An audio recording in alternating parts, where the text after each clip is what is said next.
मेरे प्यारे बच्चों, नेक्स्ट क्वेश्चन, क्वेश्चन नंबर 98 हमारी स्क्रीन पर है और क्वेश्चन में गिवन है stone of mass m, okay, tied to the end of string is whirled around a horizontal circle neglecting the force due to the gravity. हमको gravity यहाँ पर count नहीं करना है. The length of string is reduced gradually keeping the angular momentum of stone about the center of circle is constant. मतलब उसको horizontal circle पर हम घुमा रहे हैं और उसका एंगुलर मोमेंटम कांस्टेंट है और हम लेंथ स्ट्रिंग का रिड्यूस कर रहे हैं. The tension in the string is given by T is equal to a raised to power n. Okay, a is constant and r the instantaneous radius. Find the value of n. हमको n find करना है.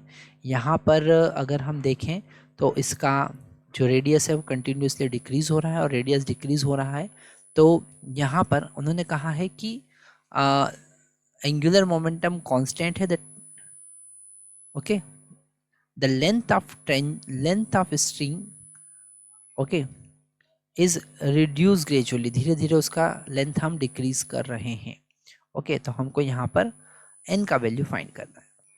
चूंकि यहाँ पर हमको given है कि अगर ये मान लेते हैं ओमेगा स्पीड से, एंगुलर स्पीड से गोल घूम रहा है, तो इसका एंगुलर मोमेंटम जो होगा, ओके, एंगुलर मोमेंटम जो होगा वो होगा L is equal to m v r या m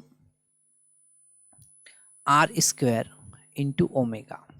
ओके, अब इसका जो रेडियस है वो डिक्रीज हो रहा है और इस टाइम पर अगर हम टेंशन की बात करें तो टेंशन टुवर्ड द सेंटर लगेगा और जो सेंट्रीफ्यूगल फोर्स है that is m omega square r जो होगा वो बाहर की तरफ लगेगा.